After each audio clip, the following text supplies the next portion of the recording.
Episode 91 the game. Laxman plane में बैठा अंगूर खा रहा था।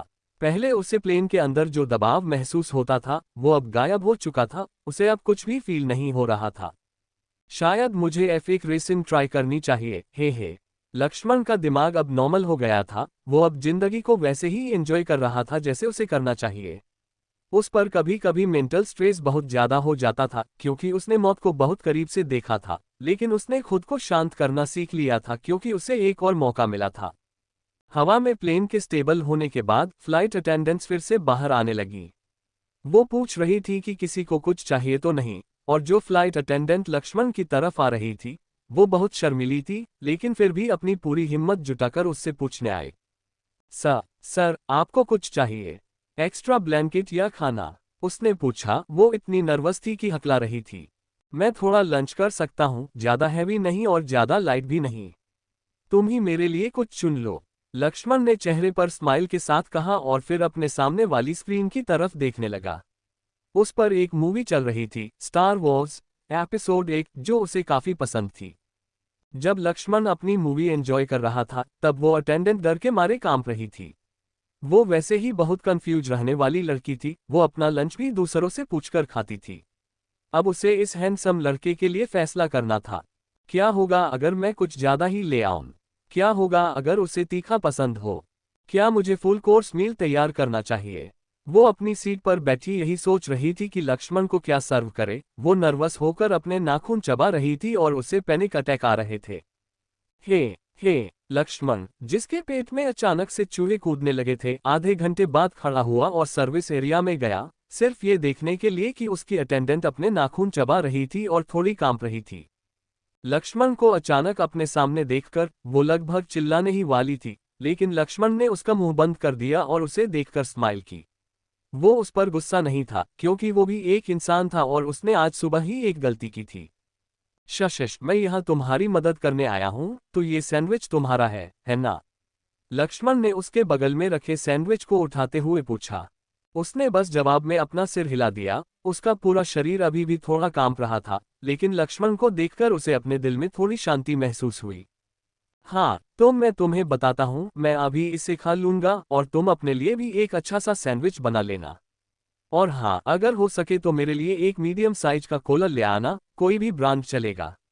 लक्ष्मण ने ये कहते हुए उसे रिलैक्स करने के लिए स्माइल की और चला गया। श्रेया ने गहरी राहत की सांस ली क्योंकि लक्ष्मण बहुत फ्रेंडली और समझदार था। फिर वो खड़ी हुई और उसने एक कोला उठाए। जब उसने पेप्सी और कोका कोला को देखा तो वो कंफ्यूज हो गई, लेकिन ये याद करते हुए कि उसने कुछ भी लाने को कहा था, उसने स्माइल की और आंखें बंद करके एक चुन लिया।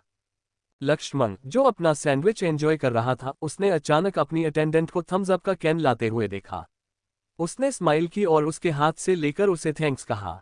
तुम्हारा नाम क्या है? लक्ष्मण ने पूछा क्योंकि वो बहुत इनोसेंट लग रही थी और उसे ये बात पसंद आई। श्रेया जैन, मैं इस साल 18 की हो जाऊंगी, उसने अपनी धीमी आवाज में जवाब दिया। लक्ष्मण उसकी इनोसेंस पर लगभग फिदा ही हो गया था, लेकिन उसे याद आया कि उसकी एक गर्लफ्रेंड है। क्या इत्तेफाक है, मैं भी 18 साल का हूँ, लक्ष्मण ने स्माइल के साथ कहा। हालांकि वो इस खूबसूरत लड़की को अपना नहीं बना सकता था, लेकिन दोस्त बनाने में कोई बुराई नहीं थी। मुझे पता है, मैंने आपको टीवी पर देखा है। मेरी बहन, उसका नाम नेहा है, उसने आपको देखते ही कहा था कि वो आपसे प्यार करती है। श्रेया, एक बार जब थोड़ी कंफर्टेबल हो जाती है तो बात कर सकती है, वरना बात करते समय उसे पता नहीं चलता कि क्या कहना है या क्या करना है। क्या ऐसा है? हाँ, लेकिन मुझे यकीन है कि उसका कोई बॉयफ्रेंड होगा, लक्ष्मण ने मजाक करते हुए कहा। श्रेया ने सिर हिलाया और फिर कहा, हाँ, असल में उसका बॉयफ्रेंड है। फिर मैंने आपके लिए उससे लड़ाई की। जैसे ही ये शब्द उसके मुंह से निकले, वो बिना पीछे मुड़े वापस भाग गई। लक्ष्मण ने उसका पीछा नहीं किया। वो नहीं चाहता था कि उसकी नई दोस्त अनकंफर्टेबल फील करे। उसने बस अपनी ड्रिंक और सैंडविच एंजॉय किया, लेकिन थम्स अप पीने के बाद उसने कोला पूरी तरह से छोड़ने का फैसला कर लिया। प्लेन बेंगलुरु के एयरपोर्ट पर पहुंच गया था। आसमान में सूरज अभी अभी निकला था, लेकिन उसमें गर्मी न के बराबर थी। लक्ष्मण ने प्लेन से बाहर निकलते हुए देखा कि उसकी मर्सिडीज उसका इंतजार कर रही थी और जय उसके बगल में खड़ा था। लक्ष्मण ने अपना सिर हिलाया और फिर बाकी खिलाड़ियों को टीम द्वारा दी गई बस में चढ़ते हुए देखा। लक्ष्मण ने उन पर ध्यान नहीं दिया और अपनी कार में बैठ गया। उसे इसमें बहुत अच्छी कंफर्ट फील हो रही थी।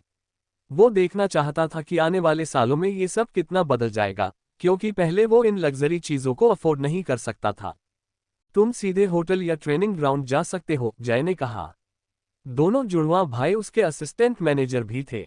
ठीक है, मुझे ट्रेनिंग ग्राउंड ले चलो। मैं कोच के साथ थोड़ी ट्रेनिंग करूंगा और वापस आ जाऊंगा, लक्ष्मण ने कहा और जय उसे बेंगलुरु स्टेडियम में अवे टीम के ऑफिशियल ट्रेनिंग ग्राउंड ले गया। लक्ष्मण ने वहां लोगों को ट्रेनिंग करते हुए देखकर पीछे मुड़कर देखा कि क्या उसकी जर्सी और किट अभी तक आ गई है, लेकिन ये देखकर कि वो चीजें हरीश के साथ नहीं आई थी, उसे थोड़ा फ्रस्ट्रेशन फील हुआ। फिर भी लक्ष्मण अंदर गया और उसने बुजुर्ग गौतम को देखा, जो बॉलिंग कोच था। वो बीमार लग रहा था और इस कम समय में ट्रेनिंग देने के मूड में नहीं था। आज उसी के हिसाब से खेलना, जो कुछ भी सुनील ने तुम्हें सिखाया है। मैं मैच के बाद या शायद एक हफ्ते में तुम्हें चेक करूंगा। सॉरी, मैं बहुत बीमार हूं, लेकिन मुझे आना पड़ा क्योंकि आज तुम्हारा डेब्यू है, खांसते हुए गौतम ने कहा। वो दिखने में स्ट्रांग लग रहा था, लेकिन असल में वो एक बहुत ही बीमार और अच्छा इंसान था। ठीक है कोच, आप फिक्र मत करें, मुझे आपको दिखाने दे कि मैं पिच पर क्या कर सकता हूं, लक्ष्मण ने कहा। उसने बुरा नहीं माना और वो एक बीमार इंसान पर जोर नहीं डाल सकता था। अगर तरुण पूछे तो उसे बताना कि तुम मुझसे मिले थे और हमने ट्रेनिंग की। वो कभी कभी थोड़ा सनकी हो सकता है, गौतम ने अपने चेहरे पर स्माइल के साथ कहा। लक्ष्मण पार्किंग लॉट में आया। उसने जय और राज को देखा, जो आपस में खुशी खुशी बात कर रहे थे। वो थोड़ा उदास हो गया क्योंकि अब उसे अपने छोटे भाई की याद आ रही थी। मेरे पास बहुत पैसा है, शायद मुझे उस बच्चे के लिए एक लैपटॉप और एक कार खरीदनी चाहिए। इस शनिवार को मैं घर जाऊंगा और जैसे भी हो सके मदद करूंगा। लक्ष्मण ये सोचकर मुस्कुराया और उसे याद आया कि कैसे उसके छोटे भाई ने उसे बाहर निकालने के लिए 3-3 नौकरियां की थीं और उसके बाद हर साल उसे एक आईफोन और एक आरामदायक जिंदगी दी थी। पिछली बार वो बहुत ज्यादा मैच्योर हो गया था क्योंकि मैं इमेच्योर था। इस बार ये मेरी जिम्मेदारी है कि मैं उसके लिए खूबसूरत यादें बनाऊं ताकि वो एंजॉय कर सके। लक्ष्मण ने अपना सिर हिलाया, आगे बढ़ा और दोनों भाइयों को देखकर स्माइल की। फिर उसने कहा, मुझे होटल ले चलो। कोच कहाँ है? वो तुम्हारा सामान ग्राउंड ले गए हैं। तुम्हारा रूम आईटीसी मौर्या होटल में बुक है, तो बात एक ही है, राज ने स्माइल करते हुए कहा और जय ने बस अपना सिर हिलाया। ठीक है, मुझे वहां ले चलो और मैं बाद में टीम के साथ वार्म अप करने आ जाऊंगा, लक्ष्मण ने कहा क्योंकि अभी दोपहर के केवल 3 बजे थे। यहाँ बेंगलुरु का आईटीसी मौर्या होटल मुंबई के होटल से बहुत अलग था। ये यूबी सिटी टावर नाम की एक बहुत ऊंची बिल्डिंग में था और होटल इसके 30वें से 46वें फ्लोर पर था। कार वीआईपी लेन से गुजरी, लेकिन वहां सिक्योरिटी ने उसे रोक लिया। उन्होंने महंगी मर्सिडीज को देखा और शक से भौहें सिकोड़ लीं। लक्ष्मण ने शीशा नीचे किया और अपना चेहरा दिखाया। सिक्योरिटी गार्ड तुरंत अलर्ट हो गया और एक शानदार सैल्यूट के साथ उन्हें जाने दिया। चूंकि वीआईपी लेन ज्यादातर खाली थी, किसी ने लक्ष्मण को नहीं देखा और वो वीआईपी लिफ्ट के जरिए अंदर गया और 46वें फ्लोर पर पहुंच गया। फिर जय ने उसके कमरे का बिल चुकाने के लिए नीचे जाने से पहले उससे 4 लाख रुपए का चेक लिया, क्योंकि कल भी एक मैच था, इसलिए उसका प्लान यहां 2-3 दिन रुकने का था। इस बार तुम्हें प्रेसिडेंशियल स्वीट मिला है। जय एक बड़ी सी स्माइल और हाथ में एक बड़ी चाबी लेकर वापस आया। ठीक है, तुम्हें अपना रूम मिल गया, लक्ष्मण ने चाबी लेते हुए पूछा। वो बस प्रेसिडेंशियल स्वीट के सामने ही बैठा था। हाँ, एक डबल बेडरूम। जब भी किसी चीज की जरूरत हो तो हमें कॉल कर लेना, जय ने कहा और फिर लिफ्ट से चला गया। लक्ष्मण कमरे में दाखिल हुआ और हैरान रह गया कि ये कितना बड़ा था। ये पूरा रूम उसके मुंबई वाले होटल से बिल्कुल अलग था। ये रूम बहुत बड़ा था और वो मुश्किल से ही इसे एक रूम कह सकता था क्योंकि ये इतना बड़ा था कि एक अपार्टमेंट जैसा लग रहा था। तो पैसा आपको ये सब देता है? हाँ, इसे ही देख लो। लक्ष्मण शीशे के सामने खड़े होकर बाहर देख रहा था। सड़क के किनारे लोग सो रहे थे, जिसने उसे उसकी पिछली जिंदगी की याद दिला दी। जब उसने अपने भाई के घर पर लोन लिया था और उसे चुकाने में फेल हो गया था, उसने अपनी पिछली जिंदगी में इतने खराब फैसले लिए थे कि आज भी उसे सोचकर उसकी रूह कांप जाती थी। थोड़ा आराम करने के बाद अब वापस ग्राउंड में जाने का समय आ गया था, इसलिए उसने जय को कॉल किया और उसे कार लाने के लिए कहा। नीचे जाने से पहले उसने बस थोड़ा सा पानी पिया। कार बिल्कुल चमक रही थी, जैसे किसी ने अभी अभी उसे धोया हो। तुमने कार धोई है? लक्ष्मण ने पूछा, जबकि जय और राज चुपचाप खड़े थे। नहीं, हम इसे पास के एक कार वॉश में ले गए थे। मुझे उम्मीद है तुम्हें बुरा नहीं लगेगा, इसके बाहरी हिस्से की धुलाई में सिर्फ 2000 रुपये लगे हैं। उस जगह का नाम कोरमंगला कार स्पा है। जय ने ये कहते हुए लक्ष्मण को रसीद भी दिखाई। इसकी टेंशन मत लो, मैं तुम लोगों को हायर कर लूंगा, तो हम इस मैच के बाद तुम्हारी पेमेंट के बारे में बात करेंगे। लक्ष्मण ने ये कहते हुए दोनों को आंख मारी और कार के अंदर बैठ गया। कार से अच्छी महक आ रही थी और ये कार उस कार से थोड़ी अलग थी जो वो मुंबई में इस्तेमाल करता था, लेकिन वो समझ नहीं पा रहा था कि फर्क क्या है। लक्ष्मण दोपहर 3:50 बजे स्टेडियम पहुंचा। लोगों को दिल्ली डायनामोस की जर्सी पहनकर स्टेडियम के बाहर पहले से ही इकट्ठा होते देख उसने स्माइल की। जैसे ही वो ग्राउंड में घुसा, उसने देखा कि हरीश उसका इंतजार कर रहा था और उसे देखते ही वो दौड़ता हुआ आया। जाओ, ट्रेनिंग गियर पहनो और टीम के साथ वार्म अप करो, कोच ग्राउंड पर है, हरीश ने कहा और फिर खुद लक्ष्मण को चेंजिंग रूम में ले गया। लक्ष्मण अपने कपड़े बदलने और कैप पहनने के बाद ग्राउंड में आया और देखा कि तरुण उन खिलाड़ियों के लिए तालियां बजा रहा था जो ट्रेनिंग कर रहे थे, शायद फील्डिंग की प्रैक्टिस चल रही थी। जाओ, वार्म अप करो, फिर कुछ बॉलिंग प्रैक्टिस करो, तरुण ने कहा। वो फील्ड मैनेजर था और खिलाड़ियों पर नजर भी रख रहा था। लक्ष्मण ने सिर हिलाया। अब वे टीम के ट्रेनिंग ग्राउंड के चक्कर लगाए और देखा कि एक कोच नेट्स में चिराग को ट्रेनिंग दे रहा था। करीब 10 मिनट दौड़ने के बाद तरुण ने उसे अपनी मसल्स को रिलैक्स करने के लिए अलग अलग एक्सरसाइज करने का इशारा किया। लक्ष्मण ने सिर हिलाते हुए वैसा ही किया। फिर कोच गौतम ने उसे हाथ हिलाकर बुलाया और फेंकने के लिए एक गेंद दी। यहाँ प्रैक्टिस करो, बहुत ज्यादा मत करना, रेस्ट भी जरूरी है, बस 20 बार बॉलिंग करो और जाकर शॉवल ले लो और कुछ खा लो, गौतम ने कहा। हालांकि वो बीमार था, लेकिन उसे आ जाना पड़ा क्योंकि आज उनकी टीम के बॉलिंग टैलेंट का डेब्यू था और एक बॉलिंग कोच के तौर पर उसे जो कुछ भी बन पड़ता वो करना था। लक्ष्मण ने सिर हिलाते हुए सिर्फ सीम डिलीवरी फेंकी, उसके लिए बॉलिंग करना उतना ही नेचुरल था जितना सांस लेना। ज़्वूप झैंग 119 mph 111 mph 110 mph।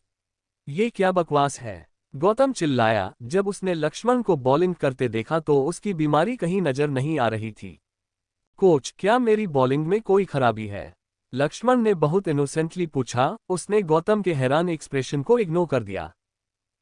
कुछ नहीं, बस अपने पैर का इस तरह इस्तेमाल मत करो, इसे अपने सामने हवा में रखो और एक ही फ्लो में अपनी कमर के साथ घुमाओ और तुम्हें बहुत अच्छा फील होगा, गौतम ने कहा। वो बहुत हैरान था लेकिन समझ गया कि लक्ष्मण कितना बड़ा टैलेंट था। लक्ष्मण ने अपने पैर को घुमाने वाला मोशन किया और महसूस किया कि उसका पूरा शरीर उसके हाथ से कनेक्ट हो गया है। ज़्वूप गैंग 124 mph।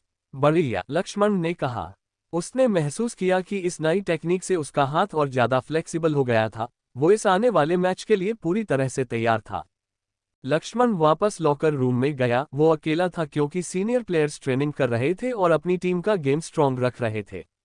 लक्ष्मण ने शॉवर लिया, एक सफेद टी शर्ट पहनी और केटरिंग रूम में खाना खाया जो लॉकर रूम के बिल्कुल बगल में था। उसका गियर पहले से ही लॉकर के अंदर था और चूंकि उसकी जर्सी का नंबर 7 था, इसलिए उसे 7 नंबर का लॉकर भी मिला था। केटरिंग सर्विस बहुत अच्छी थी, उनके पास लगभग सब कुछ था और जब वो अपना खाना ले रहा था उसने टीम को कोचों के साथ रूम में आते हुए देखा। वो पहले से ही थके हुए और किसी वजह से बहुत भूखे लग रहे थे। लक्ष्मण ने उन्हें विश किया क्योंकि वो टीम का जूनियर मेंबर था और टीम में बिल्कुल नया था। हैरानी की बात यह थी कि उन्होंने भी उसे वापस विश किया। गौतम मुंह बनाते हुए आया और उसी टेबल पर बैठ गया जहां लक्ष्मण बैठा था। वो थोड़ा बीमार लग रहा था लेकिन फिर भी वो लक्ष्मण के सामने बैठा और उसे देखकर स्माइल की। अगर तुम अगले साल डेब्यू करते तो मैं तुम्हें वर्ल्ड कप के लिए तैयार कर देता, लेकिन कोई बात नहीं, हमारे पास अभी भी समय है। अगर तुम कोई नॉर्मल प्लेयर होते तो वे तुम्हें अगले सीजन तक होल्ड पर रखते, लेकिन उन्हें पता है कि वे तुम्हें उस कॉन्ट्रैक्ट में बांध कर नहीं रख सकते, इसलिए वे जल्द से जल्द तुम्हें मैदान में उतार रहे हैं ताकि वे अपना पैसा वसूल सकें और तुमसे प्रॉफिट कमा सकें। गौतम ने थोड़ी उदासी से कहा। वो ऐसा लग रहा था जैसे वो भी इसी कल्चर का शिकार था। खैर, मुझे कोई फर्क नहीं पड़ता, मेरे पास आपकी तरह बंधा हुआ कॉन्ट्रैक्ट नहीं है, एक फ्लेक्सिबल कॉन्ट्रैक्ट है तो ये अच्छा है और मैं देखना चाहता था कि ग्राउंड में उतरना कैसा होता है, लक्ष्मण ने कैजुअली कहा। असल में उसे इतनी परवाह नहीं थी। तुम्हारे लिए अच्छा है, ज्यादा मत खाना, हम फास्ट बॉलर्स के लिए ये दूसरों से थोड़ा ज्यादा मुश्किल होता है, गौतम ने हंसते हुए कहा और फिर उसने खाना शुरू कर दिया। खाना खाने के बाद लक्ष्मण लॉकर रूम में बैठ गया क्योंकि तरुण ने टीम के सभी लोगों को बुलाया था। वो खिलाड़ियों और उनके बैटिंग लाइनअप की अनाउंसमेंट करने वाला था। चूंकि वे अवे टीम थे इसलिए वे पहले बैटिंग करने वाले थे। सुनो सब लोग, आज हमने अपनी टीम में थोड़ा बदलाव किया है। हमारा लक्ष्मण समीर की जगह तीसरे नंबर पर बैटिंग करेगा। वो टॉप सेकंड इनिंग्स में होगा। इसका मतलब है कि वो तीसरे नंबर पर बैटिंग क्रीज में उतरेगा, इसलिए खुद को तैयार कर लो और अपनी पूरी जान लगा दो, क्योंकि ये तय करेगा कि हम नेशनल स्टैंडिंग्स में लास्ट आते हैं या सेकंड लास्ट, तरुण ने स्माइल और अपनी मोटिवेटिंग आवाज में कहा। उसके बाद पूरा लॉकर रूम शांत हो गया क्योंकि उन्हें कोई आइडिया नहीं था कि लक्ष्मण एक बैट्समैन भी है और लाइनअप में इतनी ऊपर आने से वे सच में हैरान थे। तरुण के जाने के बाद लक्ष्मण ने ऐसा दिखावा किया जैसे कुछ हुआ ही ना हो और दूसरों के साथ लॉकर रूम में बैठा रहा। मोहित चेहरे पर स्माइल के साथ अंदर आया और उसने लक्ष्मण के कंधों को थपथपाया। चिराग ने अपने दांत पीस लिए। इस साल उसकी परफॉर्मेंस बहुत खराब चल रही थी और लक्ष्मण बस उसके घाव पर नमक छिड़क रहा था। वो लक्ष्मण से एक इंसान के तौर पर नहीं बल्कि एक प्लेयर के तौर पर नफरत करता था।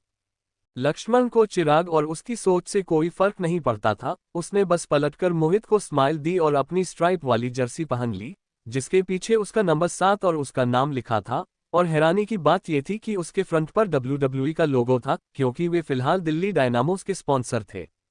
लक्ष्मण ने स्माइल की और खुद को शीशे में देखा। जर्सी थोड़ी टाइट थी लेकिन उस पर अच्छी लग रही थी।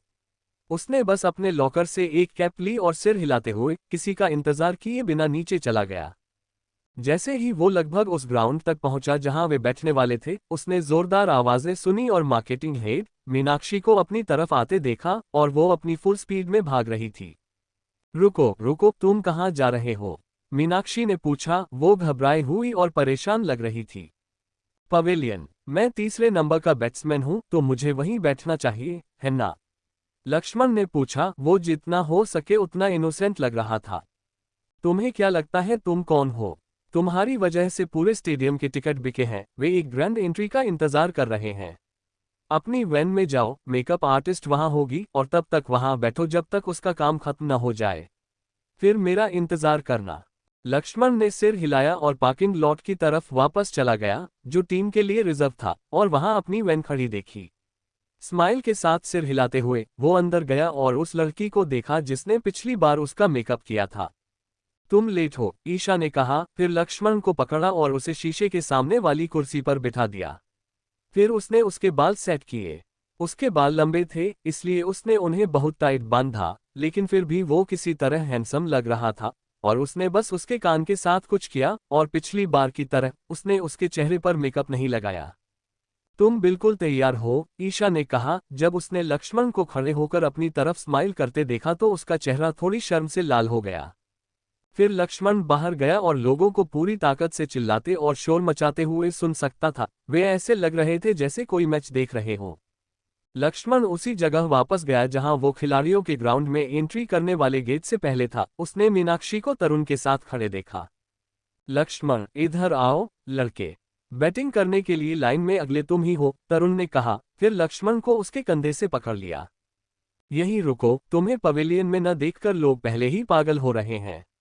तुम सीधे बैटिंग क्रीज में एंट्री करोगे, खुद को दिखाने से पहले थोड़ा हाइप बनने दो, मीनाक्षी ने कहा। वो एक मार्केटिंग जीनियस थी और भीड़ को कंट्रोल करना भी जानती थी। ठीक है, लक्ष्मण ने स्माइल के साथ कहा। फिर उसने देखा कि हरीश अपने हाथ में एक काले रंग का बैट लेकर आ रहा था। तुम बैट अंदर भूल गए थे, हरीश ने गहरी सांसें लेते हुए कहा। फिर बैट वापस लक्ष्मण को दे दिया। वो थोड़ा मुस्कुरा रहा था। कैच आउट दूर कहीं म्यूजिक बजने लगा। हमारे अगले बैट्समैन हैं लक्ष्मणन, वो है भीड़ का जोरदार शोर। तुम्हारी बारी है चैंपियन, मीनाक्षी ने कहा। फिर उसका हाथ पकड़ा और उसे एंट्री गेट के मुहाने पर ले गई और पिछली बार की तरह उसे कसकर पकड़ लिया।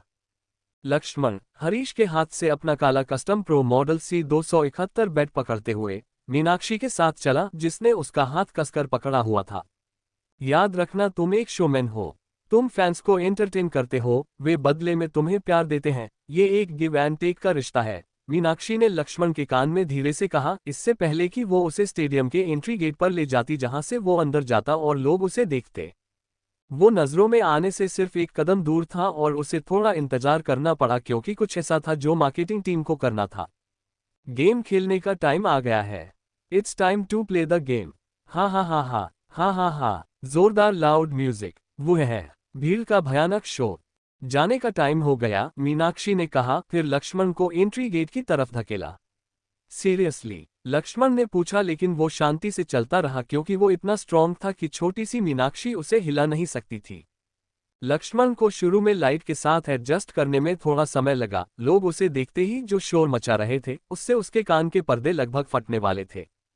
हे भगवान, ये वही है, ये सब गेम के बारे में है और तुम इसे कैसे खेलते हो? ये सब कंट्रोल के बारे में है और क्या तुम इसे संभाल सकते हो? लक्ष्मण की लाल आंखें शांत होने से पहले थोड़ी सी चमकी और वो पूरे स्टेडियम को दिल्ली डायनामोस की जर्सी से खचाखच भरा हुआ देख सकता था। उसने उन्हें देखकर स्माइल की और अपना बैट उन्हें दिखाया। ये सब तुम्हारे कर्ज के बारे में है और क्या तुम इसे चुका सकते हो? ये सब दर्द के बारे में है और कौन इसे सह पाएगा? लक्ष्मण फिर जाली की तरफ चला और उन्हें हाथ हिलाया, क्योंकि उसे परफॉर्म करना था, वरना लोग उससे बहुत निराश हो जाते। उन्होंने उसके लिए टिकट खरीदे थे, इसलिए उसे ऐसा करना ही पड़ा। मैं ही गेम हूं, तुम मेरे साथ नहीं खेलना चाहते। कंट्रोल मेरे हाथ में है, तुम मुझे बदल नहीं सकते। Lakshmanan, I love you. लड़कियां पूरी ताकत से चिल्ला रही थीं, और लोग इतने अनकंट्रोलेबल हो गए थे कि लक्ष्मण जहां से भी गुजरता, सिक्योरिटी को बीच बचाव करना पड़ता था। जब लक्ष्मण प्रीमियम सीट्स के पास से गुजर रहा था, उसने उस पुलिस अफसर को देखा जिसने कुछ घंटे पहले उस कार वाले इंसिडेंट में उसकी फोटो ली थी। लक्ष्मण रुका और उसे देखकर स्माइल की, फिर उसे एक फ्लाइंग किस दिया। उसके बगल में बैठी ऑडियंस में सब जवान लड़कियां थीं और एक जोरदार चीख निकल पड़ी। लड़कियां लगभग बेहोश ही हो गईं। इंस्पेक्टर ईशा ने स्माइल की और थैंक्स के तौर पर उसे अपना बियर कैन दिखाया। कीर्ति, जो बस उसके ठीक पीछे बैठी थी, उसने भी स्माइल की। उसकी हार्टबीट बहुत तेज हो गई थी, क्योंकि उसे उम्मीद नहीं थी कि लक्ष्मण पब्लिक प्लेस में ऐसा कुछ करेगा। देखा, वो लड़का अच्छा और स्वीट है, शायद तुम्हें उसे डिनर पर बुलाना चाहिए, मानसी ने कहा। वो भी अपनी बेटी कीर्ति की तरह दिल्ली डायनामोस की फैन थी और लक्ष्मण को खास तौर पर अपनी बेटी के लिए रुकता देखकर वो काफी इम्प्रेस हुई थी। मम्मी, नहीं, हम ऐसा नहीं कर सकते, फिर मुझे उससे शादी करनी पड़ेगी। कीर्ति ने ऐसा कहते हुए बहुत जोर से ब्लश किया। वो शादी के खिलाफ नहीं थी, लेकिन उसे लगा कि अभी इसके बारे में सोचना उसके लिए बहुत बड़ी बात थी। शादी? किसने कहा तुम्हें उससे शादी करने के लिए? तुम लोग दोस्त बन सकते हो, मानसी ने कहा, फिर अपनी बेटी के सिर को प्यार से थपथपाया जब उसने लक्ष्मण को अपनी इलेक्ट्रीफाइंग पर्सनैलिटी के साथ उनके पास से दौड़ते हुए देखा जो लोगों को अट्रैक्ट कर रही थी। लक्ष्मण को इंस्पेक्टर ईशा के पीछे बैठी कीर्ति के बारे में कोई आइडिया नहीं था। अगर उसे पता भी होता तो भी वो ऐसा ही बर्ताव करता, उसे कीर्ति की बिल्कुल भी परवाह नहीं थी। वो उसकी जिंदगी में बस एक राहगीर की तरह थी। मैं भारी कर्ज में हूं, तुम मुझे नहीं चुका सकते। मैं ही दर्द हूं और मुझे पता है तुम मुझे नहीं सह सकते। लक्ष्मण ने पूरे ग्राउंड का चक्कर लगाया और जहां भी उसे यंग फैंस दिखे, उन्हें फ्लाइंग किस दी। लक्ष्मण ये देखकर हैरान था कि छोटे बच्चे भी उसे देखने आए थे। पीछे मुड़कर देखो, भागने के लिए तैयार रहो, जैसे एक मुंबई का चोर एक सुलगती हुई बंदूक से। लक्ष्मण को अपने अंदर से एक अजीब सी एनर्जी फूटती हुई महसूस हुई, जैसे उसे कोई एड्रेनालाइन का शॉट लगा हो। उसने पूरी भीड़ को एक बहुत ही आंखों को सुकून देने वाली परफॉर्मेंस दी। मैं ही गेम हूं और रूल्स मैं बनाता हूं। जब ये आखिरी लाइन बजी तो लक्ष्मण बैटिंग क्रीज में खड़ा था और भीड़ में हर कोई चीयर करने लगा। इस लड़के ने ग्राउंड में 26 एम्बुलेंस बुलाने पर मजबूर कर दिया। स्टेडियम 136। क्या ये सही नंबर है, समीर? स्टेडियम 2। हाँ, ये सही है। 36 जवान औरतें उसकी वजह से बेहोश हो गईं, और आज तो सिर्फ उसका डेब्यू है, डैम हिम। स्टेडियम 1। लक्ष्मण को बैट्समैन होने की ज्यादा परवाह नहीं थी, लेकिन वो इस मैच में अपना सब कुछ लगा देगा। इस बात की पॉसिबिलिटी थी कि वो पहली ही बॉल पर कैच आउट हो जाए, लेकिन उसे ट्राई करना था। तैयार रहो, इंडिया। 2.5 करोड़ से ज्यादा लोग एक साथ स्टार स्पोर्ट्स, सोनी 10 और जी स्पोर्ट्स पर देख रहे हैं। एक रेगुलर सीजन गेम के लिए ऐसा पहली बार हो रहा है। ये सिर्फ स्पोर्ट्स टीवी नहीं है, ये अपने सबसे एक्सप्लोसिव रूप में इवेंट टीवी है। मैंने बड़े बड़े डेब्यू देखे हैं, लेकिन ऐसा कुछ कभी नहीं देखा। Star sports. सोच कर देखिए, 3 नेटवर्क, 3 प्रोडक्शन क्रू और एक नया लड़का। हमने मंडे नाइट क्रिकेट के एक साथ ब्रॉडकास्ट देखे हैं, लेकिन क्रिकेट में कभी नहीं। लक्ष्मण ने अभी तक अपना बैट भी नहीं घुमाया है और वो पहले ही हाइप की प्लेबुक को फिर से लिख रहा है। सोनी 10। उन्होंने अभी नंबर्स कंफर्म किए हैं, 2.5 करोड़ लोग इस मोमेंट को लाइव देख रहे हैं। ये 91 वर्ल्ड कप के फाइनल मैच से भी ज्यादा है। ये अब सिर्फ एक स्पोर्ट्स इवेंट नहीं रह गया है, ये पूरा इंडिया अपनी सांसें रोके हुए है। जी स्पोर्ट्स टीवी चैनल्स मैच को जितना हो सके उतना हाइप कर रहे थे, क्योंकि उन्हें बहुत बड़ी तादाद में व्यूअर्स मिल रहे थे जो एक के बाद एक रिकॉर्ड तोड़ रहे थे। हालांकि स्टेडियम की कमेंट्री ज्यादा कैजुअल और रिलैक्स्ड थी। लक्ष्मण बैटिंग क्रीज में खड़ा हुआ और अपनी पोजीशन ली, तभी मोहित बैटिंग हेलमेट लेकर बाहर आया। चूंकि लक्ष्मण नया था, इसलिए उसने उसे हेलमेट पहनने में भी मदद की। वूहू नाइस। हेलमेट पहनने के बाद लक्ष्मण बैटिंग क्रीज में खड़ा हो गया, लेकिन भीड़ बिल्कुल भी रुकने का नाम नहीं ले रही थी। हालांकि वो नॉर्मल था, लेकिन बाकी खिलाड़ियों के बारे में ऐसा नहीं कहा जा सकता था। स्टेडियम में मौजूद खिलाड़ी और भी ज्यादा अनकंफर्टेबल फील कर रहे थे, क्योंकि लोग जो शोर मचा रहे थे वो बैकग्राउंड में बज रहे म्यूजिक से भी ज्यादा तेज था। लक्ष्मण की आंखें लगातार इतनी ज्यादा चमक रही थी कि अब वो महसूस कर सकता था कि उसकी आंखें कुछ मैजिकल कर रही थी, ताकि वो शांत रह सके और अपने दिमाग से सही फैसले ले सके। लक्ष्मण को तुरंत समझ आ गया कि उसे क्या करना है। उसने इसे अपने इंस्टिंक्ट से महसूस किया। उसने अपना बैट भीड़ की तरफ तब तक पॉइंट किए रखा जब तक कि वे शांत नहीं हो गए। फिर उसने धीरे धीरे इसे स्टेडियम के चारों तरफ घुमाया, और जिन लोगों की तरफ पॉइंट किया जा रहा था वे लाइन से शांत होते जा रहे थे। टीवी कमेंटेटर्स हैरान थे और एक इतने कम उम्र के इंसान द्वारा भीड़ पर इतने ज्यादा कंट्रोल को एक्सप्लेन नहीं कर पा रहे थे। क्या ये इंसान है? Sameer stadium commentator 1। मुझे तो नहीं लगता। Stadium commentator 2। लक्ष्मण ने अंपायर की तरफ सिर हिलाया, जिसने राहत की सांस ली। खिलाड़ी अपनी जान बचाकर भागने के लिए तैयार थे, क्योंकि भीड़ बहुत ज्यादा बेकाबू हो गई थी और उन्होंने ऐसा सीन पहले कभी नहीं देखा था। प्ले बॉल, अंपायर ने कहा। गेम अब कंटिन्यू हो सकता था, क्योंकि लक्ष्मण के कंट्रोल करने के बाद भीड़ काफी रिलैक्स हो गई थी। लक्ष्मण ने अपनी पोजीशन ली और फास्ट बॉलर की आंखों में देखा और थोड़ा सिर हिलाकर बताया कि वो तैयार है। बॉलर ने स्माइल की और खुद को तैयार किया। एक नेशनल टीम के फास्ट बॉलर के तौर पर उसे पता था कि इस छोटे लड़के को वापस पवेलियन कैसे भेजना है। बॉलर सीम डिलीवरी फेंकने वाला था। वो इस नए बैट्समैन को शॉक देना चाहता था, जो बस कहीं से भी उठकर आ गया था। ज़ूप 99 mph। लक्ष्मण ने अपनी तरफ आती गेंद को देखा। उसे लगा कि ये बॉल उसकी फेंकी गई बॉल के मुकाबले बहुत स्लो थी, और वो साफ साफ अपनी तरफ आती बॉल और उसके रास्ते को, जिस तरह से वो मूव कर रही थी, देख सकता था। लगता है लाल आंखें होने का ये भी एक फायदा है। लक्ष्मण के हाथों की मसल्स टाइट हो गईं। वो इस बॉल का काम तमाम करने के लिए तैयार था। उसने जितनी तेजी से हो सके बैट घुमाया।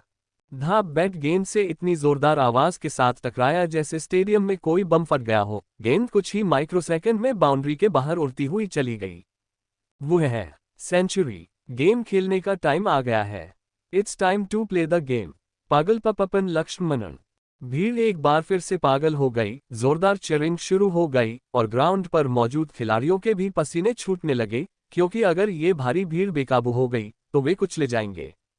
छोटी, इसीलिए उन्होंने इस बीस्ट जैसे इंसान को साइन किया है। Stadium commentator 1। पहला ही शॉट सेंचुरी, आपको क्या लगता है?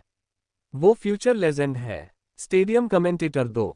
वॉच। भीड़ इस तरह दहाड़ रही थी जैसे हजारों जंगली जानवरों को एक ही जगह पर रखा गया हो। वे बेकाबू थे और पागलों की तरह बर्ताव कर रहे थे।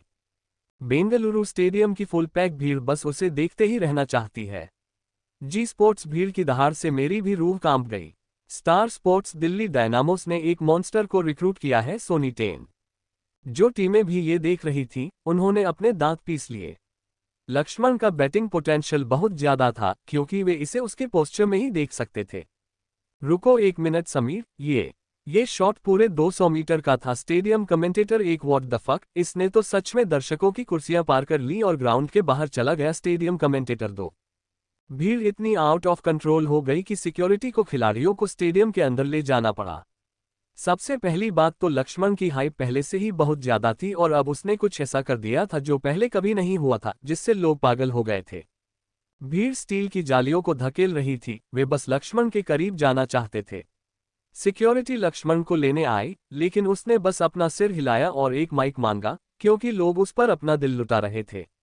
अगर वो अभी डरकर पीछे हट गया तो शायद आने वाले समय में किसी इंपॉर्टेंट इवेंट में छोटे बच्चे भी डरकर पीछे हट जाएंगे। एक्सक्यूज मी सब लोग, मैं लक्ष्मण हूं। अगर आप लोग शांत हो जाएं, तो मैं बात कर सकता हूं, लक्ष्मण ने एक माइक में कहा जो स्पीकर से जुड़ा था। पूरा ग्राउंड खाली था, सिर्फ लक्ष्मण ग्राउंड में खड़ा था। वो बहुत ही प्रेजेंटेबल लग रहा था और वो उनसे भागा भी नहीं, उसे और भी ज्यादा अटेंशन मिल रही थी। शुरू में भीड़ बहुत ज्यादा अग्रेसिव थी, लेकिन लक्ष्मण की मीठी आवाज सुनकर वे काफी शांत हो गए। वे जो भी कर रहे थे उन्होंने रोक दिया और लक्ष्मण की तरफ उम्मीद भरी नजरों से देखने लगे। Thank you, I really love you guys, क्योंकि आपके बिना मैं कुछ भी नहीं हूँ, लेकिन आपको मुझे गेम खेलने देना होगा, है ना? कैसा रहेगा अगर हम मैच के बाद चीयर करें और बस गेम को एंजॉय करें, या हम सिर्फ अपनी आवाज का इस्तेमाल कर सकते हैं, किसी को भी अपनी जगह से हिलने की परमिशन नहीं है। लक्ष्मण ने कहा। उसका भीड़ पर पूरा कंट्रोल था और उन्होंने अपने सिर हिला दिए। हम अब से सिर्फ चीयर करेंगे। भीड़ में से एक जवान लड़के की आवाज आए। हाँ लक्ष्मण बेबी, प्लीज कंटिन्यू करो। एक सिडक्टिव सी आवाज आए। जी भरकर खेलो। भीड़ में से एक बुजुर्ग की आवाज आई, जैसे वो उसे सलाह दे रहे हों। थैंक यू सो मच, मैं ऐसा ही करूंगा। अब आप लोग अपनी आवाज का इस्तेमाल कर सकते हैं और क्लैप कर सकते हैं, लेकिन किसी चीज को नुकसान मत पहुंचाना। आई लव यू और मैं आपसे मैच के बाद मिलूंगा। लक्ष्मण ने ये कहते हुए माइक को स्टेडियम के बैकरूम के अंदर फेंक दिया ताकि सभी को बाहर आने का इशारा मिल सके। गेम खेलने का टाइम आ गया है। It's time to play the game. हा हा हा हा हा हा हा। लक्ष्मण का थीम सॉन्ग बजने लगा और लोग तुरंत ही म्यूजिक को एंजॉय करने लगे। लक्ष्मण ने बस अपनी गर्दन चटकाए।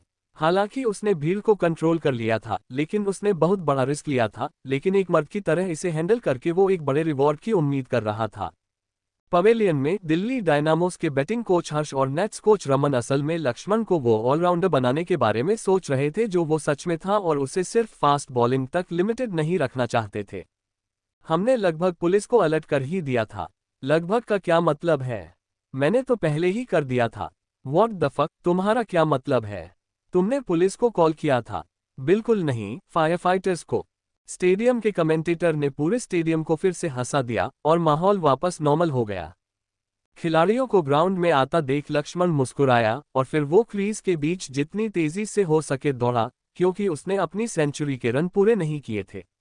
इससे पहले कि कोई कुछ कर पाता, उसने क्रीज के बीच दौड़ लगाकर अपनी सेंचुरी शानदार तरीके से पूरी कर ली थी। गेम नॉर्मली चलता रहा, लेकिन एक्स्ट्रा पुलिस बुला ली गई थी और वे दर्शकों के बीच सीढ़ियों पर पूरी तरह अलर्ट होकर खड़े थे। लक्ष्मण ने गहरी सांस ली और एक बार फिर बैटिंग क्रीज पर आकर खड़ा हो गया। इस बार भी वो बॉल को हिट करने के लिए पूरे कॉन्फिडेंस में लग रहा था, लेकिन उसके सामने खड़ा बेंगलुरु बुल्स का फास्ट बॉलर क्रिश ऐसा कुछ नहीं चाहने वाला था। उसका प्लान अब लक्ष्मण को एक बहुत ही स्लो बॉल फेंकने का था। लक्ष्मण बैटिंग क्रीज पर खड़ा होकर बॉलर को देख रहा था, जिसने बदले में मुस्कुराते हुए लक्ष्मण की तरफ सिर हिलाया। लक्ष्मण थोड़ा कंफ्यूज हुआ, लेकिन उसने भी ये जताने के लिए सिर हिला दिया कि वो तैयार है। प्ले बॉल, अंपायर ने आवाज लगाई। बॉलर ने इस बार एक स्विंग बॉल फेंकी। बॉल हवा में घूमी और जैसे ही लक्ष्मण मुस्कुराया क्योंकि वो बॉल को एकदम साफ देख पा रहा था, बॉल अचानक नीचे की तरफ गिरने लगी। लक्ष्मण ने फिर भी अपनी पूरी ताकत से बैट घुमाया, लेकिन इस बार उसकी टाइमिंग गलत हो गई। 70 mph झैंग आउट। बॉल सीधे एक फील्डर के हाथ में गई और लक्ष्मण तुरंत आउट हो गया।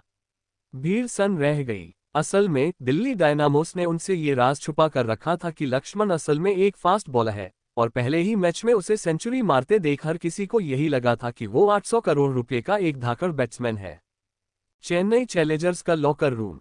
विक्रम और उसकी टीम इस गेम को बहुत ध्यान से देख रहे थे, और लक्ष्मण को सेंचुरी मारते देख विक्रम ने भी गुस्से में अपने दांत पीस लिए थे। उसे नहीं पता था कि लक्ष्मण टॉप ऑर्डर में इतनी बेहतरीन बैटिंग भी कर सकता है, लेकिन दिल्ली डायनामोस लक्ष्मण को लेकर सिर्फ एक चाल चल रही थी, ये बात उन्हें नहीं पता थी। येस, वो कमीना आउट हो गया। लक्ष्मण के आउट होते ही वे सब खुशी से झूम उठे। वे विक्रम की उस बात को पूरी तरह भूल चुके थे कि लक्ष्मण एक फास्ट बॉलर है। WWF वीरान के साथ स्पेशल वेडनेसडे शो। वर्तमान समय से कुछ मिनट पहले वीरान अपने बेस्ट फ्रेंड शान के साथ रिंग के अंदर एक कुर्सी पर बैठा था। एक बड़ी स्क्रीन पर वो क्रिकेट मैच चल रहा था जिसमें लक्ष्मण खेल रहा था, और दर्शक उन दो सुपरस्टार्स के साथ वो मैच देख रहे थे। इस बार की स्टोरीलाइन लक्ष्मण के साथ वीरान की दुश्मनी की थी, और एक विलेन के तौर पर उसे लक्ष्मण का हर मुमकिन तरीके से विरोध करना था और साथ ही खचाखच भरी भीड़ को अपना रिएक्शन भी दिखाना था। जैसे ही लक्ष्मण ने वीरान की थीम म्यूजिक के साथ स्टेडियम में एंट्री ली, वीरान अपनी जगह से खड़ा हो गया और गुस्से में आकर कुर्सी फेंक दी, जिसे देखकर पूरी भीड़ हंसी से पागल हो गई। तुम इसी लायक हो, तुम इसी लायक हो। भीड़ जितना चिल्लाती, वो उतना ही ज्यादा गुस्से में आने की एक्टिंग करता। असल में वो बिल्कुल भी गुस्से में नहीं था, लेकिन ये उसका किरदार था। दर्शकों को एंटरटेन करने के लिए उसे एक विलेन का रोल निभाना ही था। लक्ष्मण के साथ हुए पिछले हादसे के बाद वीरान पहले से कहीं ज्यादा मशहूर हो गया था और वो एक विलेन रेसलर के तौर पर बहुत नाम कमा रहा था। जैसे ही दूसरी बॉल आए और लक्ष्मण आउट हुआ, भीड़ सदमे में चली गई। हालांकि वीरान खुशी से उछल पड़ा और उसने हाथ में माइक ले लिया। मैंने कहा था ना, वो कचरे के अलावा और कुछ नहीं है, बिल्कुल तुम सब की तरह। वीरान ने अपनी शानदार माइक स्किल्स के साथ कहा, जो दर्शकों को काफी चुभने वाला था। बू बू। हाँ, जितना चाहे बू कर लो, लेकिन तुम्हें ये मानना ही पड़ेगा कि लक्ष्मण सिर्फ एक कचरा है। वीरान ने अपने चेहरे पर एक घमंडी स्माइल के साथ कहा, इफ यू स्मेल व्हाट संग्राम इज कुकिंग, यह है। संग्राम की एंट्री होते ही भीड़ खुशी से झूम उठी, क्योंकि वो कंपनी का सबसे बड़ा हीरो था और यहाँ दर्शकों का बचाव करने आया था। संग्राम ने भी दिल्ली डायनामोस की जर्सी पहन रखी थी। मैं देख रहा हूं कि तुम उस लड़के की बुराई करने की कोशिश कर रहे हो जो तुम्हारी आधी उम्र का है, और तुम्हें सच्चाई पता है, लेकिन इन लोगों को नहीं। इसलिए मैं साफ कर दूं, लक्ष्मण एक फास्ट बॉलर है, इसलिए बकवास करना बंद करो, वरना वो यहाँ आएगा और ऐसी बॉल मारेगा कि तुम्हें दिन में तारे नजर आ जाएंगे। संग्राम की जबरदस्त माइक स्किल्स ने तुरंत भीड़ पर जादू कर दिया। जरा रुको, लक्ष्मण एक फास्ट बॉलर है, जतिन। WWF कमेंटेटर सिकंदर, हाँ हमने भी सुना, लेकिन संग्राम को इसके बारे में कैसे पता? WWF कमेंटेटर जतिन, उस प्रोमो के बाद WWF एरिना में तुरंत एक झगड़ा शुरू हो गया। लोग इस स्टोरीलाइन में इतने पागलपन से जुड़ गए थे कि WWF लक्ष्मण को अपने मंच पर परफॉर्म करने के लिए बुलाने का विचार कर रहा था। उन लोगों के लिए जिन्हें नहीं पता कि WWF क्या है या कैसे काम करता है, रेसलिंग में एक हीरो वो होता है जिसे फैंस प्यार करते हैं, और एक विलेन वो होता है जो बेईमानी करता है और गालियां खाता है। स्टोरी लाइन एक कहानी होती है जो लड़ाई की नींव रखती है, जिसकी शुरुआत ड्रामे से होती है और अंत एक मैच से। हर रेसलर का अपना एक गिमिक स्टाइल या किरदार होता है, जैसे हीरो, अमीर आदमी या कोई गुंडा। उदाहरण के लिए लक्ष्मण जो दिल्ली डायनामोस का सुपरस्टार है, वो एक कूल और कॉन्फिडेंट स्टाइल वाला हीरो है। वहीं वीरान एक चालाक और खूंखार स्टाइल वाला मशहूर विलेन है। कॉन्ट्रैक्ट साइन करते वक्त वीरान ने लक्ष्मण पर अपना फिनिशर मूव लगा दिया था। फैंस ने लक्ष्मण को सपोर्ट किया और वीरान को गालियां दी, और अब हर कोई उनके बड़े मैच का इंतजार कर रहा है। वापस स्टेडियम में लक्ष्मण ये सोचकर पवेलियन लौटा कि उसे डांट पड़ेगी, लेकिन ऐसा कुछ नहीं हुआ। इसके उलट नेट्स कोच और बैटिंग कोच ने सहमति में अपना सिर हिलाया। लक्ष्मण, क्या तुम बॉलिंग कर सकते हो? गौतम ने पूछा, क्योंकि लक्ष्मण ने अभी अभी बैटिंग की थी। बिल्कुल, मुझे जरा भी थकान नहीं है, मैं पूरा दिन ये कर सकता हूं, लक्ष्मण ने मुस्कुराते हुए कहा। फिर उसने अपनी कैप पहनी और अपने sponsored Franklin pro classic batting gloves को उतारकर Wilson pro stock 1786 bowling gloves पहन लिए। फिर उसने अपने पैरों की तरफ देखा, जिनमें नाइकी अल्फा स्पाइक्स थे। वो सफेद रंग के थे और अभी भी बहुत खूबसूरत लग रहे थे। फ्री की चीजें अच्छी होती हैं, हे। यही सोचते हुए लक्ष्मण ने अपनी गर्दन चटकाए और जैसे ही अगली पारी शुरू हुई, वो अपनी टीम के साथ बाहर आ गया। स्टेडियम में भीड़ अभी भी पागल हो रही थी। उन्हें यकीन नहीं हो रहा था कि लक्ष्मण आउट हो गया है। अब वो उदास महसूस कर रहे थे। वे शिकायत करना चाहते थे, लेकिन उसे आउट होने के ठीक बाद हाथ में गेंद लिए फिर से लौटते देख हर कोई सन रह गया। क्या वो ऑलराउंडर है? मुझे भी यही लगता है, वरना वो टॉप बैटिंग लाइनअप में क्यों होता? ये नामुमकिन है कि वो ऑलराउंडर हो। स्टेडियम कमेंटेटर एक, नहीं, वो नहीं है, और साफ तौर पर वो एक फास्ट बॉलर है। स्टेडियम कमेंटेटर 2, लक्ष्मण के हर एक मूव को लेकर पूरे स्टेडियम में पागलपन छाया हुआ था। मोहित दौड़ता हुआ लक्ष्मण के पीछे आया और उसके कंधे को थपथपाया। वहां देखा, गिनीज वर्ल्ड रिकॉर्ड्स वाले यहां आए हैं, इसलिए अपनी सबसे तेज बॉल डालने की पूरी कोशिश करना, मोहित ने स्माइल के साथ कहा, और फिर लक्ष्मण की छाती पर हल्के से मुक्का मारकर वो विकेटकीपर की पोजीशन पर दौड़ गया। लक्ष्मण ने काले सूट पहने उन लोगों की तरफ देखा, और उनमें से हर कोई लक्ष्मण की बॉलिंग स्पीड नापने के लिए एक स्पीड गन पकड़े हुए था। लक्ष्मण बस मुस्कुराया, फिर अपनी गर्दन चटकाते हुए आगे बढ़ा। फिर उसने उस स्टैंड की तरफ देखा जहां वो लेडी इंस्पेक्टर बैठी थी और उसे अभी भी वहीं बैठा देखकर उसने स्माइल की और पिच पर जाकर खड़ा हो गया। उसने चारों ओर देखा, उसकी टीम अपनी अपनी जगह ले चुकी थी। उसने बैट्समैन की तरफ देखा जो घमंड से लक्ष्मण को देखकर मुस्कुरा रहा था।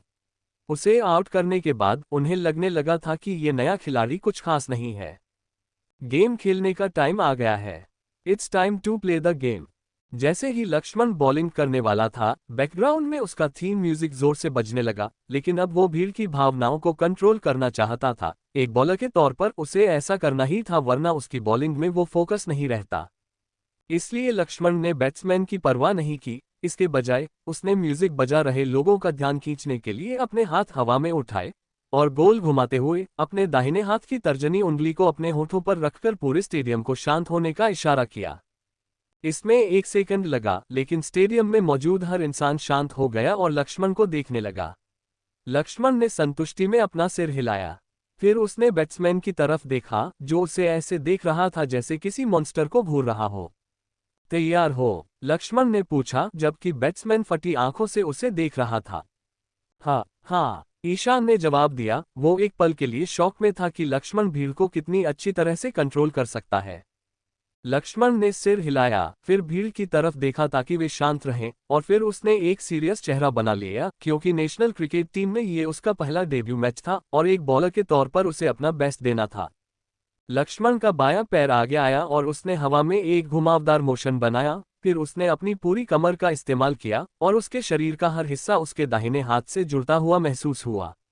उसका दाहिना हाथ एक चाबुक की तरह पीछे गया और बिजली की तेजी से वापस आया। उसने अपनी सीम डिलीवरी ग्रिप को छिपाया नहीं क्योंकि वो इतना कॉन्फिडेंट था। Zoom 129 mph। मोहित ने अपने हाथ को देखा, जिसे लग रहा था जैसे उसने किसी उल्कापिंड को पकड़ लिया हो। अगर वो कर पाता तो वो इस कैच को छोड़ देता, लेकिन ये सीधे उसके हाथ की तरफ आ रहा था और उसे इसे पकड़ना ही था। उसने अंदर एक्स्ट्रा पैडिंग भी पहन रखी थी, लेकिन उससे कोई मदद नहीं मिली। ये क्या बवाल था? स्टेडियम कमेंटेटर 1: मुझे तो दिखाई भी नहीं दी, क्या आप यकीन कर सकते हैं? स्टेडियम कमेंटेटर 2: वो है। भीड़ तुरंत एक जोरदार शोर के साथ गूंज उठी। जैसा उन्हें कहा गया था, उन्होंने कोई फालतू हंगामा नहीं किया, लेकिन तालियों की गड़गड़ाहट इतनी जोरदार थी कि बैकग्राउंड म्यूजिक बिल्कुल सुनाई नहीं दे रहा था।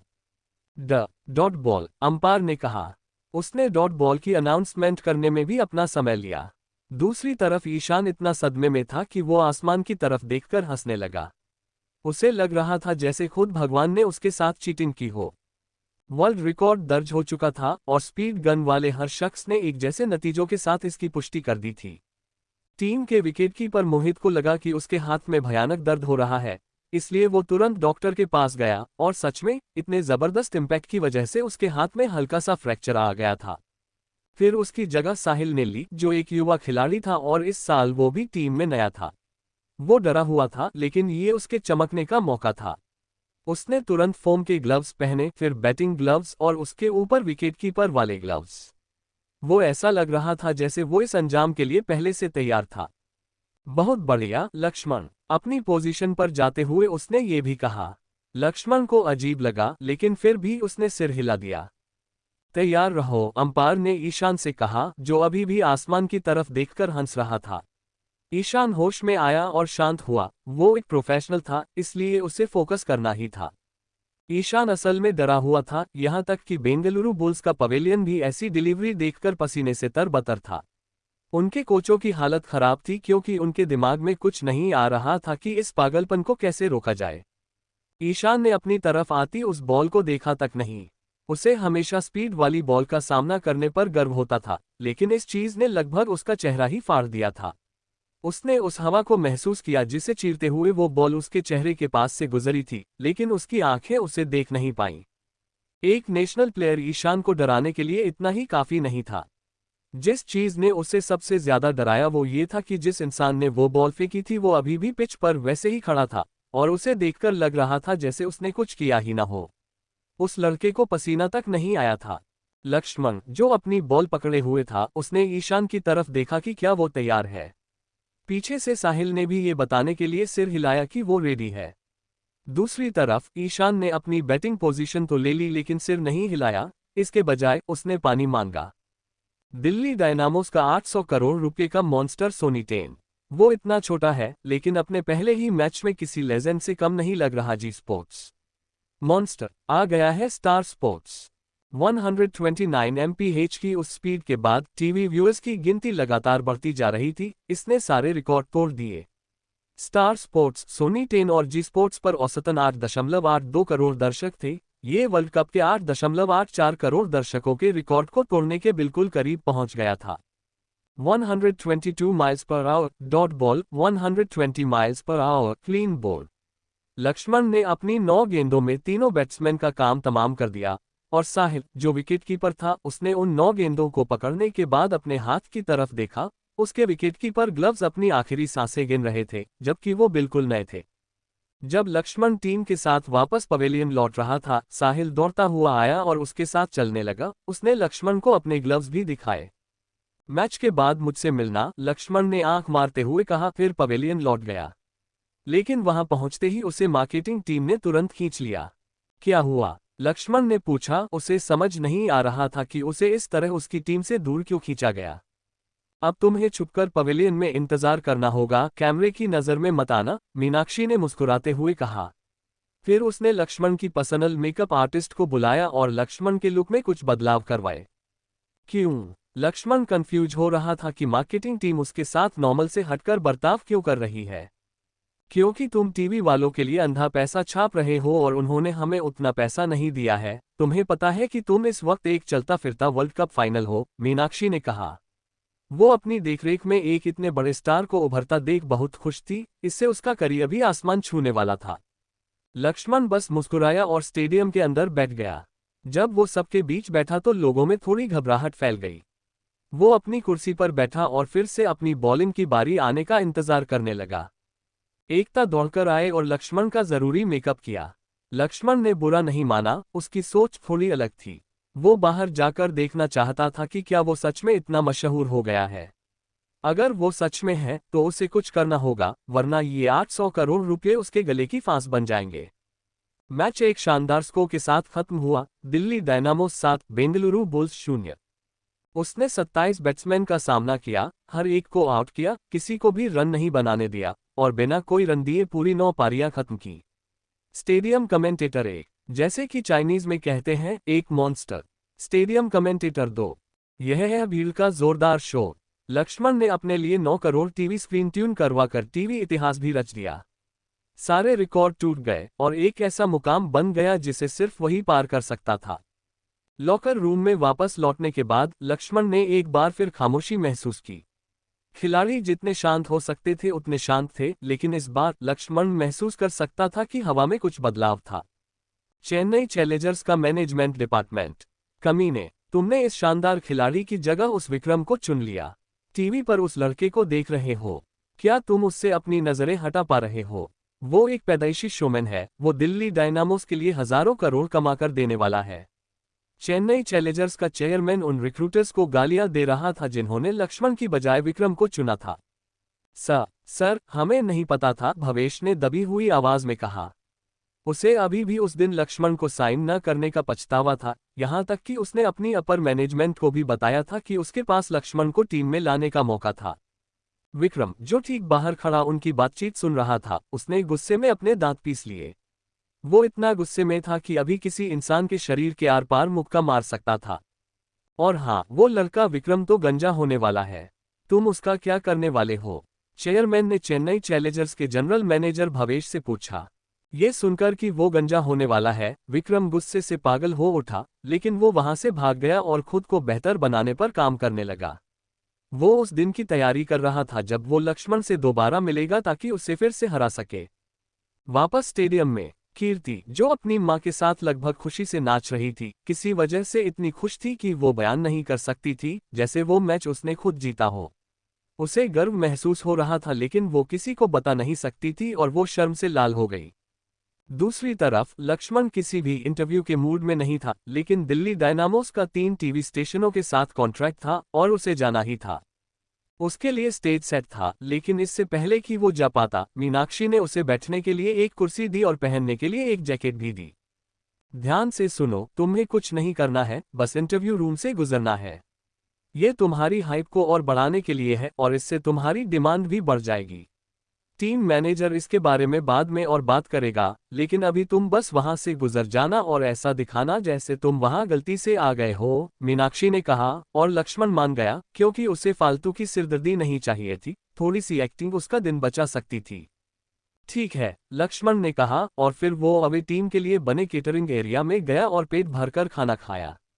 खाने के बाद उसे काफी रिलैक्स फील हुआ, क्योंकि भीड़ का शोर अब जा चुका था और पूरा स्टेडियम शांत था। मीनाक्षी दौड़ती हुई आई, उसका हाथ पकड़ा और उसे प्रेस कॉन्फ्रेंस में ले गई। उसे बस थोड़ी सी एक्टिंग करनी थी, बस इतना ही। लेकिन जय और राज ने देख लिया था कि उसकी पहली सेंचुरी के बाद क्या हुआ था, इसलिए वे भी पर्दे के ठीक पीछे गार्ड बनकर खड़े हो गए। लक्ष्मण ने रिपोर्टर को मोहित से सवाल पूछते देखा, जो सवालों के जवाब दे रहा था, और उसने वो बोतल भी देख ली जिसे उसे उठाना था। सब कुछ पहले से सेट था, माहौल बहुत शांत और चिल था। लक्ष्मण ने एक कंफ्यूज चेहरा बनाते हुए रूम में एंट्री ली और धीरे धीरे उस पानी की बोतल की तरफ बढ़ा जिसे उसे उठाना था। Click click click. रूम में चल रही सारी हलचल रुक गई। हर कैमरा चौंधियाने वाली फ्लैश के साथ लक्ष्मण और उसके हर मूवमेंट की फोटो खींच रहा था। फिर लक्ष्मण ने एक्वाफिना की बोतल उठाई, उसे चखा, फिर मंजूरी में अपना सिर हिलाया और रूम से बाहर निकल गया। तरुण चेहरे पर एक बड़ी सी स्माइल लिए दौड़ता हुआ आया। वो आज लक्ष्मण से बहुत खुश था। सुनो, मुझे इस ऐड के लिए चेक चाहिए, लक्ष्मण ने तरुण को एक्वाफिना की बोतल दिखाते हुए कहा। तो तुम्हें पता चल गया, मैं तुम्हें चेक दिलवा दूंगा, फिक्र मत करो, तरुण ने स्माइल के साथ कहा। आज लक्ष्मण उनकी उम्मीदों से कहीं ज्यादा बड़ा बन चुका था, जिसने दिल्ली डायनामोस के चेयरमैन का दिमाग भी हिलाकर रख दिया था। तुम्हें पता है कि मेयर के इलेक्शन आ रहे हैं, है ना? कैसा रहेगा अगर तुम उस मेयर को प्रमोट करो जो तुम्हारे कॉन्ट्रैक्ट साइनिंग वाले इवेंट में आया था? तरुण ने पूछा, जब वे वापस लक्ष्मण की वैन की तरफ जा रहे थे, जहां वो अपने कपड़े बदल सकता था। लेकिन मैं उस मेयर के बारे में कुछ नहीं जानता, लक्ष्मण ने कंधे उचकाते हुए कहा, और फिर उसने तरुण को अपनी बात पूरी भी नहीं करने दी और वैन के अंदर चला गया। लक्ष्मण खुद को राजनीति में शामिल नहीं करना चाहता था, कम से कम अभी तो बिल्कुल नहीं। वो अभी के लिए निष्पक्ष रहना चाहता था। अपने नॉर्मल कपड़े पहनने और उनके ब्रांड को देखने के बाद लक्ष्मण ने एक गहरी सांस ली। उन्होंने मुझे इसके लिए एक धेला भी नहीं दिया। अगर मैं ये कपड़े पहनकर घूमूंगा तो ये उनके लिए फ्री की मार्केटिंग होगी। मुझे बिना ब्रांड नाम वाले नए तरह के कपड़े चाहिए, बिल्कुल सादे और सिंपल, या शायद कोई स्पॉन्सर्ड कपड़े। लक्ष्मण मुस्कुराते हुए वैन से बाहर आया। तरुण अभी भी वहीं खड़ा था, लेकिन इस बार हरीश भी अंदर आ गया था। वो काफी खुश और खुद पर गर्व महसूस कर रहा था। उसे लक्ष्मण और उसकी अब तक की कामयाबी पर नाज था। जैसा हम बात कर रहे थे, वो मेयर सच में एक अच्छा इंसान है और मैं उसकी गारंटी ले सकता हूं, तरुण ने कहा। वो लगभग जिद कर रहा था। हाँ, नहीं, हमने उस कॉन्ट्रैक्ट को कई बार पढ़ा है और उसमें किसी भी पॉलिटिकल पार्टी को सपोर्ट करने का कोई नियम नहीं था, और न ही हम ऐसा करने के लिए कोई पैसा लेने वाले हैं, हरीश ने लक्ष्मण को दिल्ली डायनामोस की एक जैकेट देते हुए कहा। थैंक्स, लक्ष्मण ने कहा, क्योंकि हरीश ने उसके ब्रांडेड कपड़ों को छिपा दिया था। लक्ष्मण ने जैकेट पहनी और तरुण की तरफ देखकर स्माइल की, जो अभी भी उसके जवाब का इंतजार कर रहा था। चेयरमैन से कहना कि वो बड़ी पिक्चर पर फोकस करे। मैं बिना कुछ जाने खुद को ऐसे ही शामिल नहीं कर सकता, और अगर मुझे कुछ पता भी हो तो भी मैं राजनीति में नहीं पड़ने वाला। बेहतर होगा कि आप लोग किसी खूबसूरत बुढ़े पर ध्यान देने के बजाय मर्चेंडाइज बेचने पर फोकस करें। लक्ष्मण ये कहते हुए पार्किंग लॉट की तरफ चल दिया। चेयरमैन इस बात से खुश नहीं होंगे, तरुण ने लक्ष्मण को लगभग चेतावनी दी, जबकि लक्ष्मण के कदम चलने से बिल्कुल नहीं रुके। ओह अच्छा, तो उनसे कहना मुझे नौकरी से निकाल दें, मैं वो करोड़ों रुपये वापस कर दूंगा जो मैंने उनसे लिए हैं। ये कहते हुए लक्ष्मण कार में बैठ गया, जबकि लक्ष्मण के अंदर जाने के बाद जय ने दरवाजा बंद कर दिया। तरुण बिल्कुल भी गुस्से में नहीं था। उसने भी चेयरमैन से रिक्वेस्ट की थी कि लक्ष्मण को राजनीति में न घसीटा जाए, लेकिन वो मेयर चेयरमैन का दोस्त था। तरुण आगे बढ़ा और उसने लक्ष्मण की खिड़की खटखटाई, जिसने खिड़की नीचे कर दी। बहुत बढ़िया, ऐसे मामलों में खुद को मत फंसाना। तुमने आज सच में बहुत अच्छा खेला। तरुण ने ये कहते हुए फील्ड की तरफ वापस मुड़ने से पहले लक्ष्मण की छाती पर मुक्का मारकर फिस्ट बम्प किया। लक्ष्मण कंफ्यूज लगा, लेकिन उसने अपना सिर हिलाया, अपने दिमाग से उस सोच को निकाला और फिर खिड़की वापस ऊपर कर दी। हरीश वापस आया और लक्ष्मण के बगल में बैठ गया। वो एक्साइटेड लग रहा था और उसने आज कई बार भगवान का शुक्रिया अदा किया था। चलो, लक्ष्मण ने कहा। वो वापस होटल जाकर रिलैक्स करना चाहता था। इस भागदौड़ वाले दिन के बाद वो थोड़े आराम का हकदार था, शायद किसी खूबसूरत लड़की का साथ अच्छा रहता। डिंग। मिशन, एक महिला के साथ अंतरंग। न्यूनतम इनाम 8 करोड़ रुपए। समय सीमा 9:59। होली शिट, लक्ष्मण जोर से चिल्लाया, फिर उसे एहसास हुआ कि हरीश और वो जुड़वा भाई उसे घूर रहे थे, इसलिए वो शांत हुआ और एक सीधा सा चेहरा बना लिया। क्या हुआ, लक्ष्मण? हरीश ने पूछा, वो उसकी दिमागी हालत को लेकर काफी फिक्रमंद था। कुछ नहीं, बस मुझे वापस होटल ले चलो। ऐसा मिशन आते देख लक्ष्मण सदमे में था। वो इस बात से ज्यादा हैरान था कि अब इसमें समय की पाबंदी भी थी। लक्ष्मण ने तुरंत अनन्या को कॉल किया, लेकिन उसका फोन नहीं लग रहा था। इसलिए उसने शांत होने की कोशिश की, लेकिन उसका दिल जोरों से धड़क रहा था, क्योंकि कम से कम 8 करोड़ रुपए पाने के लिए उसे बस शारीरिक संबंध बनाने थे, और वो भी सिर्फ कम से कम अमाउंट था। जैसे ही कार पार्किंग लॉट से निकली और सड़क पर जाने वाली थी, लक्ष्मण का ध्यान थोड़ा भटक गया, क्योंकि स्टेडियम के आसपास लाखों लोगों की भीड़ जमा थी। लक्ष्मणन लक्ष्मणन, उनके नारे बहुत जोरदार थे, और अगर उन्हें सही से कंट्रोल नहीं किया गया तो वो खौफनाक भी हो सकते थे, क्योंकि वे अपने रास्ते में आने वाली किसी भी चीज को कुचल सकते थे। इंसान जब पागलपन पर उतर आए तो कोई सीमा नहीं मानता। नीचे झुको, हरीश ने लक्ष्मण से कहा, क्योंकि लोग अपनी टॉर्चलाइट से हर कार की तलाशी ले रहे थे। लक्ष्मण तुरंत अपनी कार में नीचे छुप गया और टॉर्च लिए एक आदमी आया। ये देखकर कि लक्ष्मण वहां नहीं है, उसने हाथ से भीड़ को इशारा किया। लक्ष्मण की कार को जाने दिया गया, वो तेजी से दौड़ी और भीड़ को पार कर गई। उसके बाद लक्ष्मण वापस ऊपर बैठा और अपने माथे से पसीना पोंछा। वो सच में नर्वस था, भला कौन नहीं होगा। वे उसे फाड़कर रख सकते थे। लक्ष्मण सुरक्षित होटल पहुंचा और वीआईपी लेन से जाते हुए अनन्या को कॉल करने लगा, लेकिन वो अभी भी अनअवेलेबल थी। वो फोन में इतना मगन था कि किसी से टकरा गया और वो इंसान जमीन पर गिर पड़ा। अरे, तुम हो? लक्ष्मण ने तुरंत उस लड़की को पहचान लिया। वो वही फ्लाइट अटेंडेंट थी जब वो आज सुबह टीम के प्लेन में आया था। Ouch ouch, I am really sorry, Shreya ने अपनी सॉफ्ट आवाज में कहा।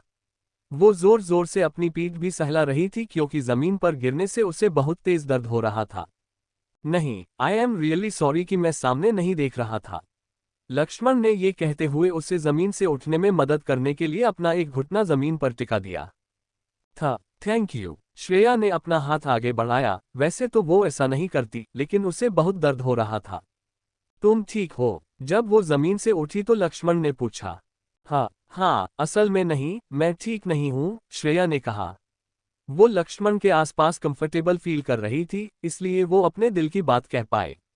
I am really sorry. कैसा रहेगा अगर तुम मेरे रूम में थोड़ा आराम कर लो? उसमें 2 बेड हैं, लक्ष्मण ने कहा। उसे नहीं पता था कि ये लड़की कहाँ रुकी है, लेकिन वो उसे अस्पताल नहीं ले जा सकता था, क्योंकि अस्पताल में लोगों की भीड़ टूट पड़ेगी।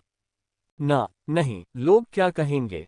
श्रेया ने कहा, और फिर जैसे ही उसने अपना पहला कदम बढ़ाया, उसके पैरों ने लगभग जवाब दे दिया। दर्द उसकी उम्मीद से कहीं ज्यादा था। लक्ष्मण, जिसके रिफ्लेक्सेस किसी सुपरह्यूमन की तरह थे, उसने उसे हवा में ही पकड़ लिया। तुम कहाँ रुकी हो? लक्ष्मण ने पूछा कि अगर वो उसी होटल में रुकी है तो क्या वो उसे उसके रूम तक ले जा सकता है। मैं मूनलाइट इन में रुकी हूँ, ये एक 3 स्टार होटल है, यहाँ से शायद 10 मिनट का रास्ता है, श्रेया ने कहा। उसे अपनी कमर में भयानक दर्द महसूस हो रहा था और वो चलने की हालत में नहीं थी। हाँ, मैं तुम्हें वहां नहीं ले जा सकता। तुम्हें पता है ना हालात कैसे हैं। मुझे बहुत अफसोस है, अगर मैं चलते वक्त अपने फोन में इतना मगन न होता। लक्ष्मण को सच में बहुत गिल्ट फील हुआ, उसने बस उसे थामे रखा। वो काफी लंबी थी, लगभग 5 फीट 7 इंचेस की हाइट। फिक्र मत करो। लक्ष्मण को अपने चेहरे के इतने करीब देखकर श्रेया खो सी गई थी। वो बेहद हैंडसम था और कई औरतें उसे चाहती थीं, अब तो कई आदमी भी, लेकिन उसे इतने करीब से देखने का मौका मिला था। श्रेया ने खुद को लक्ष्मण से छुड़ाने की कोशिश की, लेकिन दर्द वापस लौट आया, इसलिए उसने खुद से खड़े होने की कोशिश छोड़ दी और बस लक्ष्मण की बाहों में पड़ी रही। मैं तुम्हें अपने रूम में ले चलता हूँ और तुम बस वहां आराम करना। अगर कल तक भी तुम्हें ये दर्द महसूस होता है तो तुम डॉक्टर को दिखा सकती हो। फिक्र मत करो, तुम्हारे मेडिकल बिल्स मैं भर दूंगा, लक्ष्मण ने नरमी से कहा। वो सच में एक अच्छी लड़की थी और उसे चोट पहुंचाने के बाद वो उसे ऐसे ही नहीं छोड़ सकता था। डिंग। मिशन, एक महिला के साथ अंतरंग हो। न्यूनतम इनाम 8 करोड़ रुपए। समय सीमा 7:28। समय सीमा देखकर लक्ष्मण फ्रस्ट्रेट हो गया। अनन्या उसके कॉल्स का जवाब नहीं दे रही थी और ये चीज बार बार उसे परेशान कर रही थी क्योंकि ये एक टाइम लिमिटेड मिशन था। फिर वो धीरे से उसे अपनी वीआईपी लिफ्ट से अपने कमरे में ले गया जो खास उसे दी गई थी। लक्ष्मण असल में लोगों के उसे देखने को लेकर फिक्रमंद था और उसने राहत की सांस ली क्योंकि लिफ्ट में कोई नहीं था।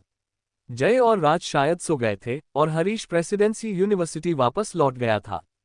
लक्ष्मण ने अपने स्वीट का दरवाजा खोला और लाइटें अपने आप ऑन हो गईं। इतना आलीशान कमरा देखकर श्रेया हैरान रह गई। लक्ष्मण के साथ अंदर आते हुए उसने घबराहट में थूक निकला। यहाँ बैठो, तुमने खाना खा लिया? लक्ष्मण ने पूछा कि क्या उसने स्टेडियम में खाया था, लेकिन वो ऐसी नहीं लग रही थी जैसे उसने डिनर कर लिया हो। ना, नहीं, मैंने अभी तक कुछ नहीं खाया है, सोफे पर बैठते हुए श्रेया ने जवाब दिया। उसे सोफे पर अच्छा लग रहा था। ठीक है, मैं तुम्हारे लिए पानी लाता हूँ और खाना ऑर्डर करता हूँ, बस चुपचाप यहीं बैठो, लक्ष्मण ने कहा। वो एक घायल इंसान से खाने को लेकर बहस नहीं करने वाला था।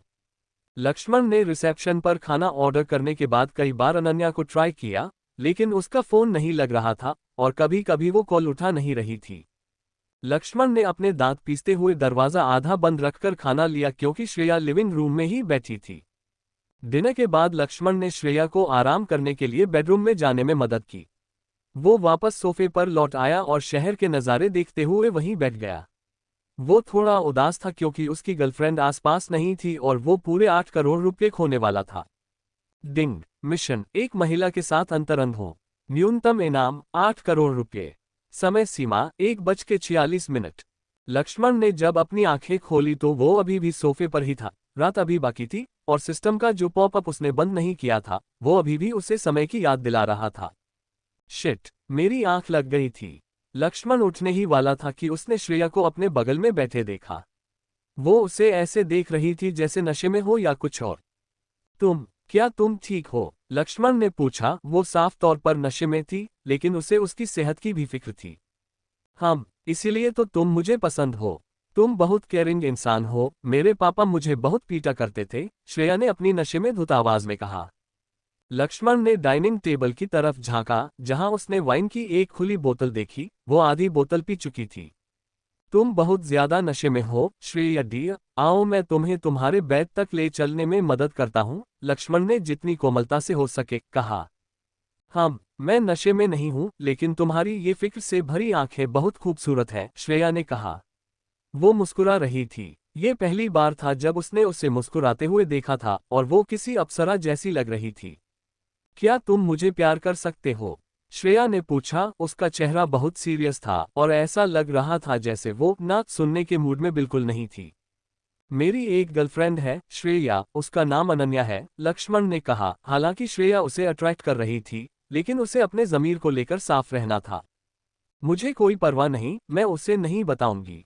बस मुझे प्यार करो, श्रेया ने लक्ष्मण की जांघों को सहलाते हुए कहा।